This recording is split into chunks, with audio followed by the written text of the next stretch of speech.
The alarm sounded across the command center, breaking the usual quiet of the night shift. Commander Taewon looked up from his reports, his eyes narrowing at the red lights flashing on the main display. Something had triggered the deep space sensors, and whatever it was, the system had never seen anything like it before. Officer Minseo rushed to her station, her fingers moving quickly across the controls. She pulled up the sensor data and felt her stomach drop. The numbers made no sense. They couldn't be right. She checked again, then a third time, but the readings stayed the same. "Commander," she said, her voice tight with worry. "We have an unidentified vessel in Sector 7, but sir, the velocity readings are—" "They're impossible." Taewon walked over to her station, his military boots clicking on the metal floor. He had served the Kryvex Empire for 30 years. He had seen pirate ships, rebel fighters, and experimental military craft. But he had never seen anything move like this. "Show me," he ordered. Minseo brought up the visual display. A small dot moved across the screen. But it wasn't moving like a normal ship. It jumped forward in bursts, covering distances that should take hours in just seconds. The speed measurements kept climbing higher and higher, breaking every record in the Kryvex database. "Check the archives," Taewon said. "Find out what kind of ship this is." Minseo's hands shook slightly as she accessed the central archives. The Kryvex Empire had ruled the galaxy for thousands of years. They had records of every ship design, every propulsion system, every known vessel in charted space. If a ship existed, it was in their archives. That was the law. That was how they maintained control. She searched by speed. Nothing matched. She searched by energy signature. No results. She searched by size, by shape, by every possible parameter. The computer found nothing. "The ship in Sector 7 did not exist in any Kryvex records, sir," Minseo whispered. "It's not in the archives. There's no match anywhere in the system." The command center went silent. Other officers stopped their work and turned to listen. An unregistered vessel was more than unusual. It was dangerous. It was illegal. It was impossible. Taewon felt a cold weight settle in his chest. In all his years of service, he had never encountered a ship that wasn't in the archives. The Empire's power came from knowledge. They knew everything that moved in their space. They controlled it all. But now something was out there that they didn't know. Something fast. Something powerful. "Contact the High Council," he said quietly. "Use emergency channels. Tell them we have a Class 1 threat." Minseo nodded and began sending the message. A Class 1 threat meant possible invasion. It meant war. It meant the Empire itself might be in danger. While she worked, Taewon studied the moving dot on the screen. The ship seemed to be following a straight path through Kryvex territory. It wasn't hiding. It wasn't trying to avoid their sensors. It was just moving forward incredibly fast, as if it had every right to be there. That worried him more than anything else. Pirates ran. Rebels hid. Scouts moved carefully. But this ship acted like it owned the space it traveled through. That kind of confidence usually meant serious military power. "Deploy surveillance drones," he ordered. "I want eyes on that vessel. And activate the sector defense grid. If this thing is hostile, I want to be ready." Officers moved to follow his commands. Across the sector, automated defense systems came online. Surveillance drones launched from hidden stations racing toward the mysterious ship. Battle stations across 12 solar systems went to high alert. Far away in a completely different part of space, Captain Jiho smiled as she watched her screens. The test was going perfectly. Better than perfect, actually. The quantum drive was performing beyond their wildest predictions. "Subin, these numbers are incredible," she said to her engineer. "We're exceeding the theoretical maximum by 30%. Subin grinned from her position at the engineering console. She had spent 5 years designing this drive system, 5 years of calculations, simulations, and failed prototypes. But now finally it was working. Humanity's first quantum drive was actually working. "The quantum field is stable," Subin reported. "Power consumption is within acceptable limits. All safety systems are green. Captain, I think we can push it a little harder." At the pilot station, Hayrin kept her hands steady on the controls. She had flown everything from atmospheric fighters to orbital shuttles, but nothing had ever felt like this. The Aurora wasn't just moving through space. It was skipping across it, jumping from point to point in ways that traditional physics said were impossible. "Navigation is smooth," Hayrin said. "No drift, no oscillation. This is the cleanest flight I've ever experienced." Jiho felt pride swell in her chest. They were making history. Humanity had finally broken free from the solar system. They had finally achieved true faster-than-light travel. Earth scientists had debated for centuries whether it was even possible. Now they had done it. "Let's run one more test," Jiho said. "Take us to maximum range, then we'll plot a course back home. Earth is going to be very happy to hear about this." The three women worked together, adjusting systems and monitoring readouts. None of them noticed the small objects approaching their position. None of them realized they had entered someone else's territory. The Aurora's sensors were designed to detect natural phenomena and navigate safely. They weren't built to spot military surveillance drones. Back at the Kryvex command center, Taewon watched as the first drone images came through. The mysterious ship was small, smaller than most military vessels. Its design was strange, unlike anything in the archives. The hull was smooth and dark, with lines that suggested speed rather than armor. "Can we identify the construction style?" he asked. Minseo shook her head. "Nothing matches, sir. The materials are unknown. The design principles are completely foreign. It's like the ship came from outside the galaxy." Taewon's jaw tightened. Outside the galaxy meant beyond the Empire's control. It meant unknown enemies with unknown capabilities. The Kryvex had fought many wars to maintain their dominance. They had crushed rebellions and defeated rival powers. But they had never faced something truly alien, something from beyond their known universe. "The High Council is responding," Minseo said suddenly. "They're ordering a full military response. They want that ship captured or destroyed." Taewon nodded slowly. He understood the order, but something felt wrong about it. The mysterious ship wasn't attacking. It wasn't making aggressive moves. It was just traveling through space, apparently unaware of the panic it was causing. But orders were orders. The Kryvex Empire had not survived for thousands of years by taking chances with unknown threats. "Deploy the battle fleet," he commanded. "Full strength. I want every available ship in that sector within the hour." The command center burst into activity. Messages flew across the communication network. Military ships powered up their engines and began moving toward Sector 7. Weapon systems activated. Shields came online. An entire battle fleet, the pride of the Kryvex military, prepared to intercept a single small vessel. On the Aurora, Jiho stretched in her captain's chair, completely relaxed. "Heiren, plot our return course. Sebin, start the post-flight analysis. Let's make sure we document everything properly." The three women had no idea that they had just triggered the biggest military crisis in Kryvex history. They had no idea that hundreds of warships were racing toward their position. They had no idea that two civilizations were about to collide, and nothing would ever be the same again. The Aurora continued on its path, moving faster than any ship in the galaxy, completely unaware of the storm that was coming. The Kryvex battle fleet emerged from hyperspace in a coordinated pattern, surrounding the area where the mysterious ship had been detected. Commander Taewon stood on the bridge of his flagship, the Dominator, watching the tactical display. 50 warships had answered his call, their weapons charged and ready. "Target located," announced Young Min, his tactical officer. "Distance 200,000 kilometers. The vessel is holding position." Taewon studied the image on the screen. The small ship sat in space, apparently motionless now. It looked harmless, almost fragile compared to his massive warships. But he had seen the speed readings. He knew what this vessel could do. "Activate weapons lock," he ordered. "All ships maintain formation. Prepare to fire on my command." Across the fleet, targeting systems focused on the Aurora.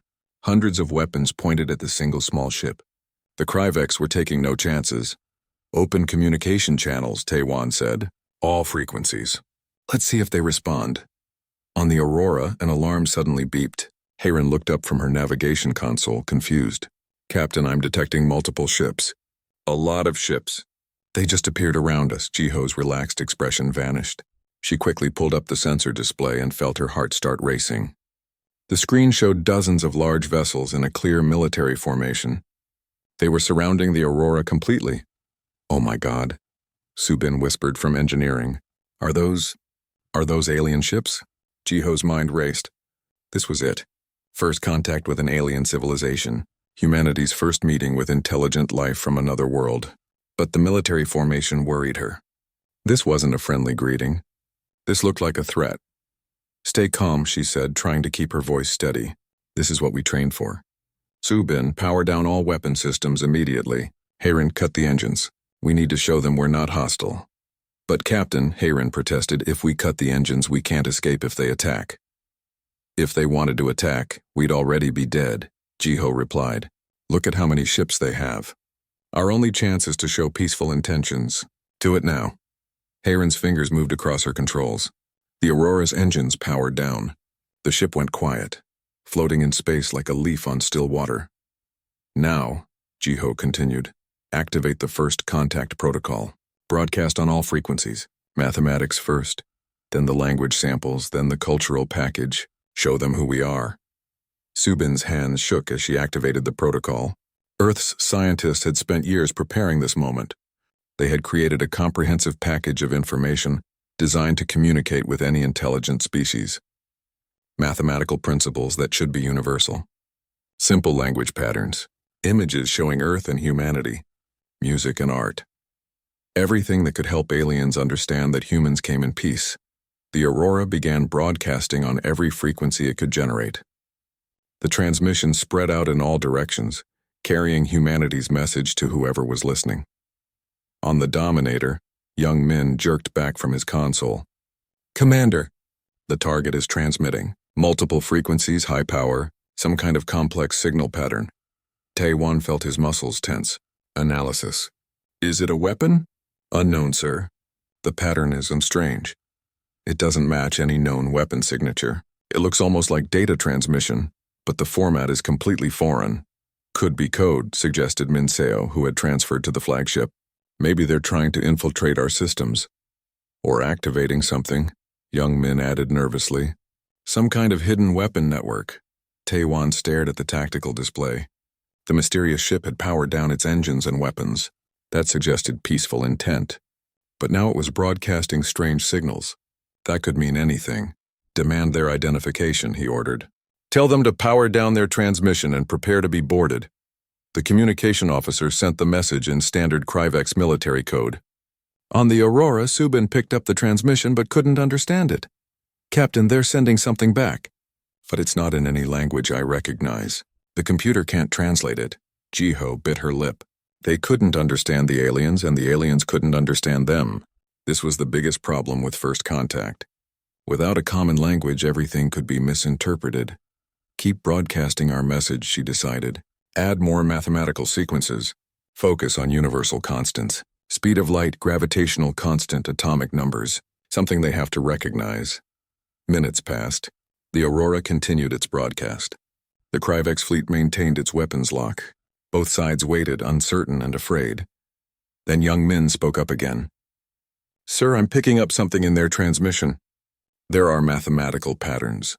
Prime numbers. Physical constants. I think they're trying to communicate. Tae-Wan moved closer to the console. Show me. The tactical officer pulled up the analysis. The strange transmission did contain recognizable patterns. The speed of light. Planck's constant. The ratio of a circle's circumference to its diameter. Basic mathematical truths that any advanced civilization would know. They're not attacking, Minseo said quietly. They're introducing themselves. Tae-Wan felt some of his tension ease, but only slightly. First contact protocols were his responsibility. He had never actually used them before. The Kryvex Empire hadn't encountered a new intelligent species in over 500 years. Respond with our own mathematical sequence, he ordered. Show them we understand. But keep weapons locked. This could still be a trick. On the Aurora, Subin suddenly smiled. Captain, they're responding. They sent back mathematical patterns. They understood our message. Jiho felt relief flood through her. Good, that's good. Now we're getting somewhere. Can we build on this? Can we establish basic communication? Maybe, Subin said, working frantically at her console. If we use mathematics as a foundation, we can start building a basic vocabulary. It will be slow, but it's possible. Hayren was still watching the tactical display. Captain, they haven't lowered their weapons. Those ships are still targeting us. I know, Jiho replied. They're scared of us, just like we're scared of them. We need to be patient. Keep working on the communication, Subin. The more we can talk to them, the better our chances. For the next hour, the two sides exchanged careful messages. Mathematical concepts, simple logical statements. The Kryvex were methodical and precise. The humans were eager and hopeful. Slowly, very slowly, understanding began to develop. Then Jiho made a decision. I want to show them something. Something that proves we're not here to fight. What do you have in mind? Subin asked. A demonstration, Jiho said, of our technology. If we show them what the quantum drive can do, maybe they'll understand that we're explorers, not warriors. Heirin looked worried. Captain, showing them our capabilities might make them more afraid, not less. Or it might earn their respect, Jiho countered. Right now they see us as an unknown threat. If we show them we could have escaped at any time but chose to stay and communicate, that says something about our intentions. Subin nodded slowly. It's risky, but it might work. What kind of demonstration? A short jump, Jiho said. Just a few thousand kilometers. Behind their formation. Nothing aggressive, just showing what we can do. Then we broadcast a message explaining it was a peaceful demonstration. The three women looked at each other. They were about to make a decision that could determine the future of human-alien relations. If this went wrong, it could start a war. But if it went right, it could be the beginning of something wonderful. Do it, Jiho said firmly. Heirin, prepare for a micro-jump. Subin, get ready to broadcast our explanation the moment we arrive. Let's show them who humanity really is. In the Grand Council chamber on the Kryvex homeworld, 50 of the Empire's highest leaders gathered around a circular table. Holographic displays floated above the center, showing the standoff in Sector 7. Admiral Kyung-soo stood before them, his face grave. Members of the council, he began, we face an unprecedented situation. An unknown vessel has entered our territory using technology we cannot explain. Our best scientists have analyzed the data, and they have no answers. Dai Yun, the Empire's chief military strategist, leaned forward. She was known for her sharp mind and careful planning. Show us the speed calculations again. Kyung-soo gestured and numbers appeared in the air. The council members stared in silence. The vessel had moved faster than anything in recorded history. Faster than their best warships. Faster than experimental military craft. Faster than what their scientists believed was physically possible. This is impossible, muttered one of the older council members. They must be using some kind of dimensional technology, something beyond our understanding. Exactly, Kyung-soo agreed, which means we must assume they have other technologies equally advanced. Weapons we cannot defend against. Defenses we cannot penetrate. Taeyun studied the hologram carefully. Have they shown any hostile action? No, Kyung-soo admitted. They powered down their systems when confronted. They are attempting communication. But that could be deception. A way to make us lower our guard. Jae Hwa, the Empire's senior diplomat, spoke up. She was younger than most council members, but had earned her position through brilliant negotiation skills. Or they could genuinely be peaceful. We should not assume hostility without evidence. The evidence is their technology, Dayun countered. No peaceful exploration vessel needs to move that fast. That kind of speed is military technology, attack technology, or it could be their standard propulsion system, Jae Hwa argued.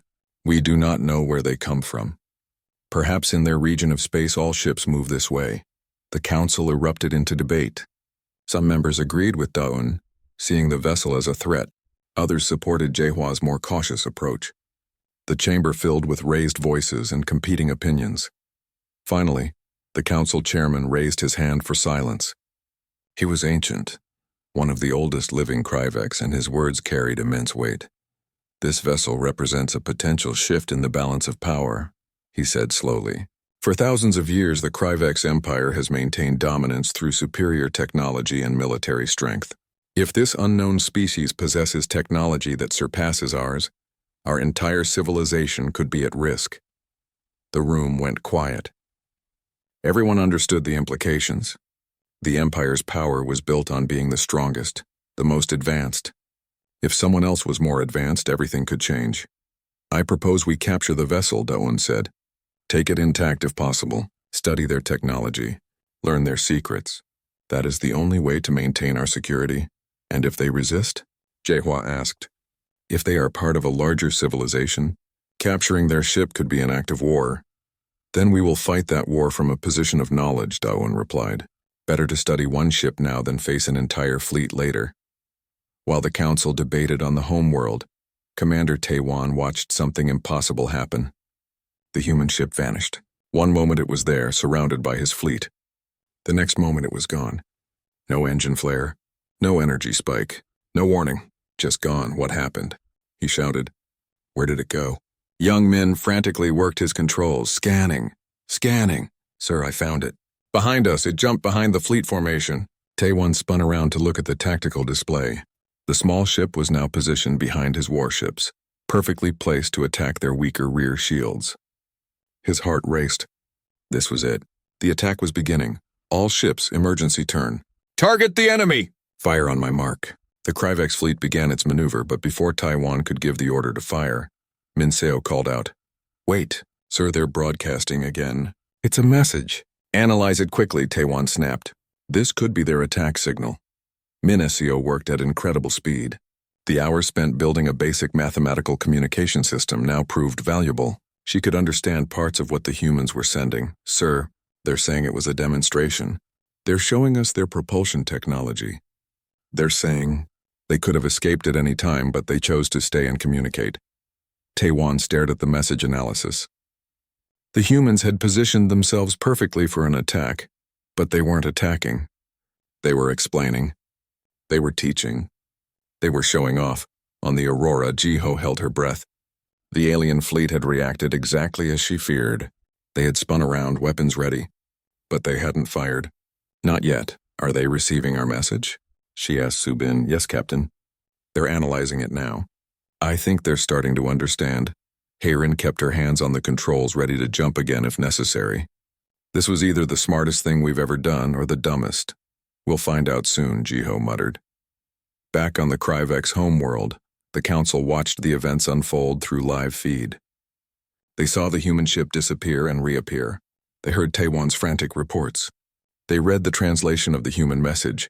The chamber fell into stunned silence. They instantaneously moved their ship through space, one council member whispered.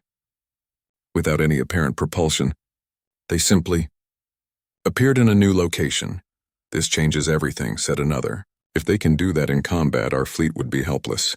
They could appear anywhere, strike anywhere, disappear before we could respond. Kyung-soo looked pale.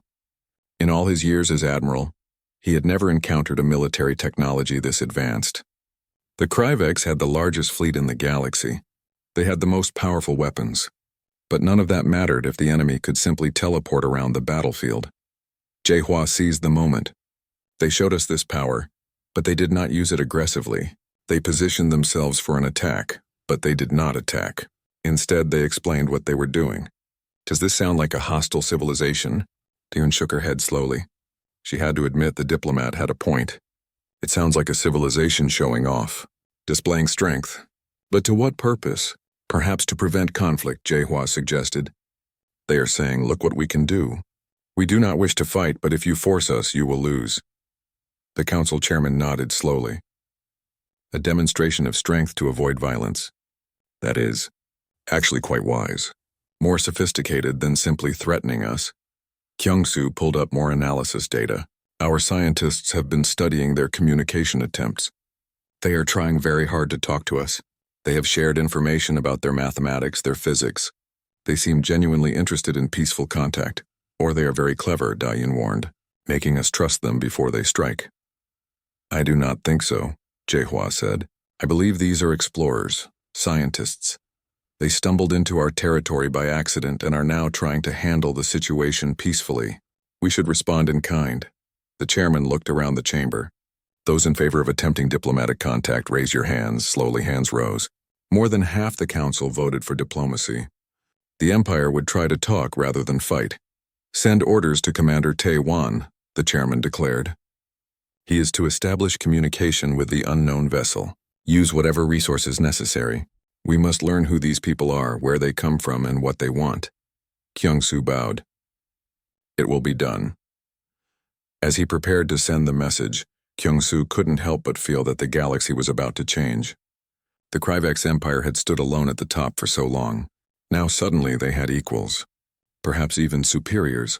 The question was, what would that mean for the future? Captain Jiho sat in her command chair, staring at the holographic display. She had been awake for 20 hours straight, but sleep was impossible. The alien fleet still surrounded them, though the weapons locks had been reduced. Something had changed in the last few hours. The tension had eased slightly. We need to take a bigger step, she said to her crew. The mathematical communication is working. But it's too slow. We need to share more information. Real information. About who we are and where we come from. Subin looked worried. Captain, sharing our location could be dangerous. What if they decide to attack Earth? Jiho nodded. I've thought about that. But we're already in their territory. They could have destroyed us a dozen times. The fact that they haven't tells me something. They're not looking for a fight. They're trying to understand us. Hayren turned from her pilot station. So what do you want to do? I want to send them everything, Jiho said firmly. Images of Earth. Information about human civilization. Our history, our culture, our peaceful intentions. I want to show them that we're just explorers who accidentally wandered into their space. The three women looked at each other. This was a huge decision. They were about to reveal humanity's existence to a powerful alien empire. There was no going back from this moment. Do it, Jiho ordered. Subin, prepare the cultural package. Everything we brought for first contact. Send it all. Subin's fingers flew across her console. The Aurora began broadcasting a massive data stream. Images of Earth from space showing the blue oceans and green continents. Pictures of human cities, farms, and families. Video recordings of different cultures and languages. Mathematical explanations of human technology. Historical records showing humanity's journey from primitive tribes to spacefaring civilization. On the Dominator, Communications Officer Bo-Ra almost fell out of her chair. Commander, the alien vessel is transmitting massive amounts of data. I'm receiving images, videos, complex information packages. Taewon rushed to her station. Show me. The screens filled with images of a beautiful blue planet. Bo-Ra worked quickly to decode the information. Sir, I think this is their home world. They're showing us where they come from. More images appeared. Strange creatures walking on two legs. They had no fur, no scales, just smooth skin in various shades. They wore colored coverings and lived in enormous structures made of metal and glass. These must be the beings who built that ship, Minseo said softly. Look at them. They look so fragile, but they're not, Young Min added. They built technology that surpasses ours. How is that possible? Taewon studied the information carefully. The transmission included coordinates. The location of the human home world. That was valuable intelligence. But it was also a gesture of trust. These humans were making themselves vulnerable, showing that they had nothing to hide. Contact Admiral Kyung-soo, Taewon ordered. Tell him the aliens are sharing information freely. I believe they truly are peaceful explorers. Back on the Kryvex homeworld, teams of scientists worked frantically to analyze the human data. Kyung-soo stood in the research facility, watching experts from every field study the information. A xenobiologist approached him. Admiral, these humans are carbon-based life forms similar to several species in our own database. But their evolutionary path is unique. They're omnivores, highly adaptable with exceptional tool-using capabilities. What about their technology? Kyung-soo asked. A physicist took over. That's where it gets interesting, Admiral.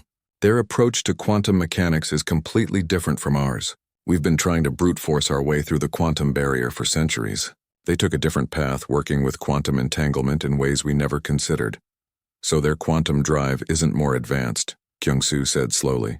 It's just different, exactly. The physicist nodded. They achieved faster-than-light travel through creative thinking rather than raw power. In many other areas, their technology is actually less advanced than ours. Their weapons are primitive. Their shields are basic. But in this one crucial area, they leapfrogged ahead. Kyung-soo felt a mixture of relief and concern. Relief that humanity wasn't a military superpower. Concern that their innovative thinking could lead to other breakthroughs. A cultural analyst joined them. Admiral, I've been studying their social structures. The humans appear to be highly fractured. They have no unified government, no single authority. Their planet is divided into hundreds of separate nations that compete and sometimes fight with each other.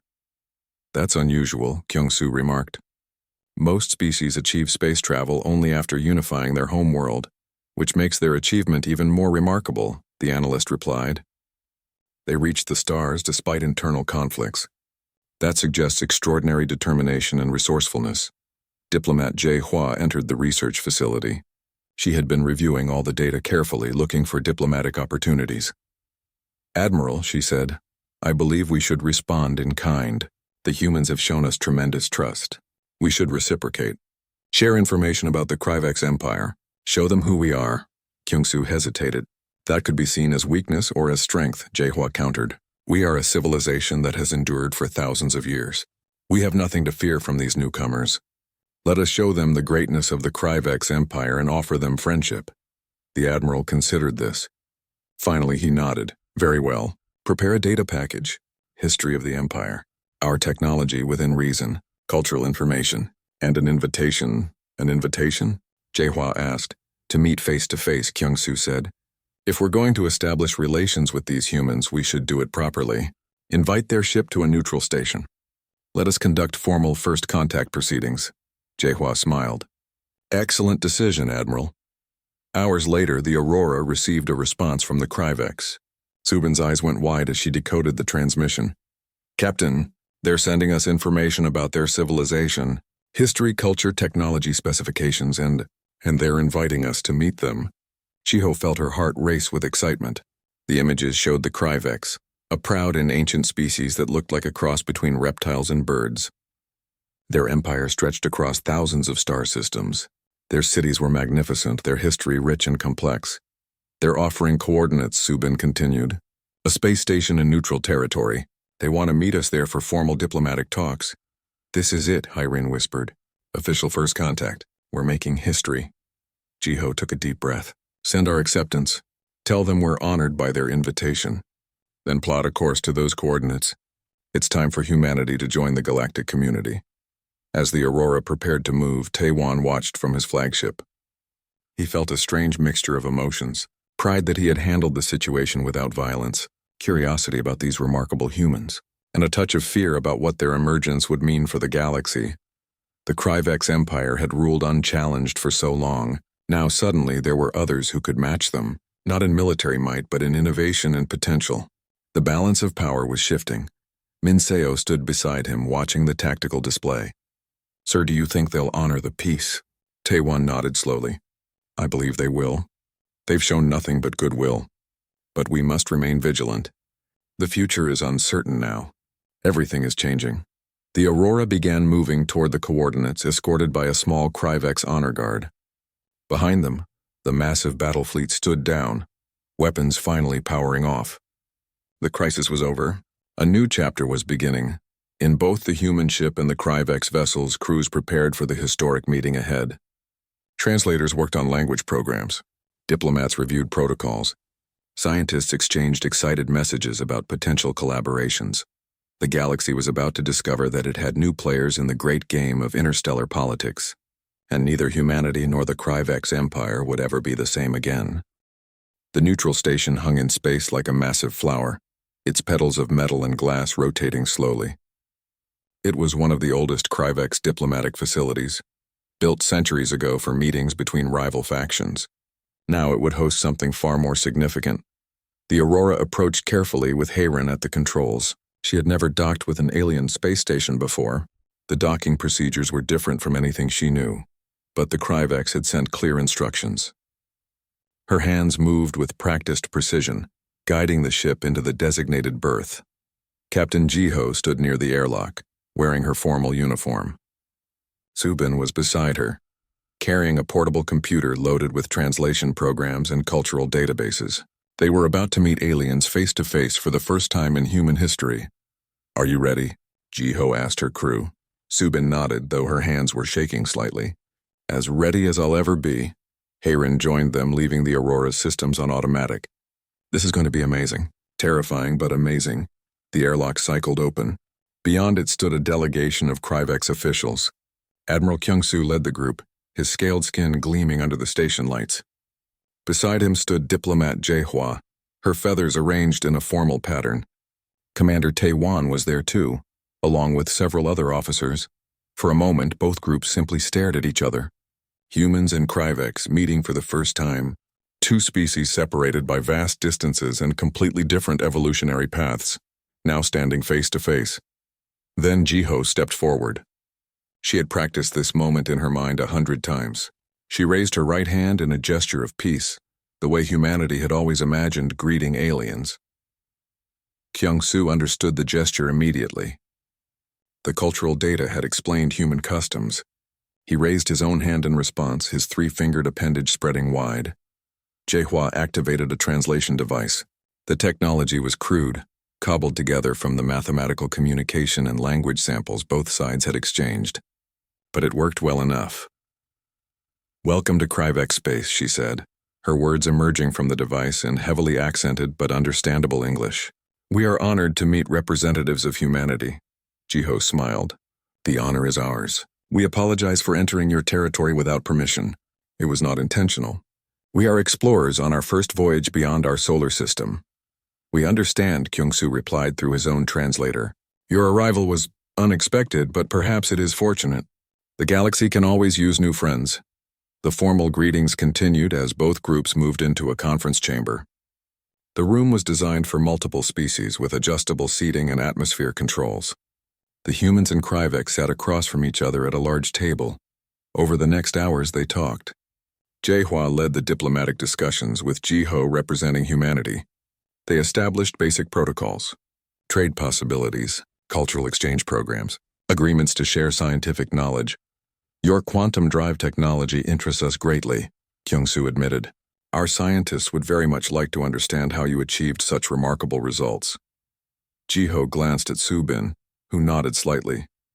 "We are willing to share some information," Jiho said carefully, "in exchange for knowledge about your civilization, your history, your culture, your own technologies." "A fair exchange," Jaehwa agreed. "We have much to learn from each other." During a break in the negotiations, Taiwan approached Jiho privately.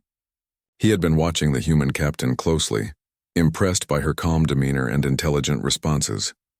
"May I ask you something?" he said through his translator. "Of course," Jiho replied. "When you demonstrated your quantum drive jumping behind our fleet, you knew that could be seen as aggressive. Why did you take that risk?" Jiho thought carefully before answering. "Because fear comes from the unknown. We could have kept running, kept hiding what we could do. But that would have made you more afraid, more suspicious. Better to show you our capabilities openly and prove we meant no harm." Taewan's expression was hard to read through his reptilian features, but Jiho thought she detected approval. "That was wise. Risky but wise. You could have started a war with that move.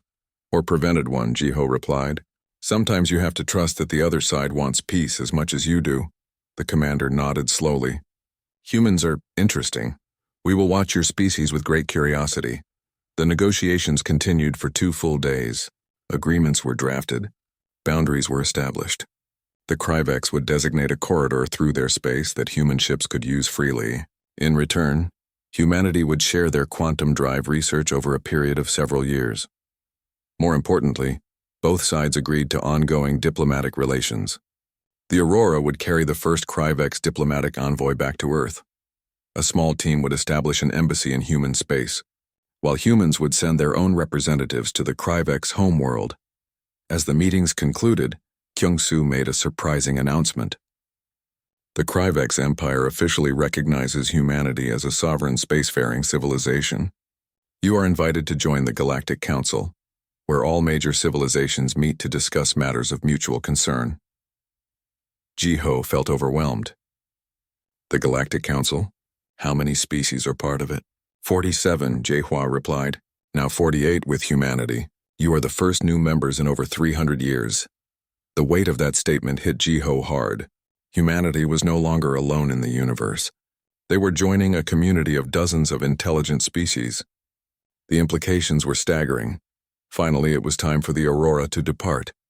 The small diplomatic team from the Kryvex Empire boarded the human ship. They consisted of 3 officials led by a young diplomat named Bora, who had been chosen for her skill with languages and her open-minded attitude. "Take care of them," Kyung-soo said to Jiho at the airlock. "They are our representatives, but they are also our friends. We trust you to bring them safely to your home world. We will protect them as we protect our own crew," Jiho promised. The Aurora undocked from the station and began its journey home. Heirin plotted the course carefully, using the quantum drive to leap across vast distances. The Kryvex passengers watched in fascination, taking careful notes on the technology they had only read about. Subin spent hours with Bo-Ra and her team, exchanging information about their respective species. They learned about each other's biology, history, and cultures. Friendships began to form across the species barrier. As Earth grew closer, Jiho recorded a message to send ahead. She wanted humanity to be prepared for what was coming. The message was simple but profound.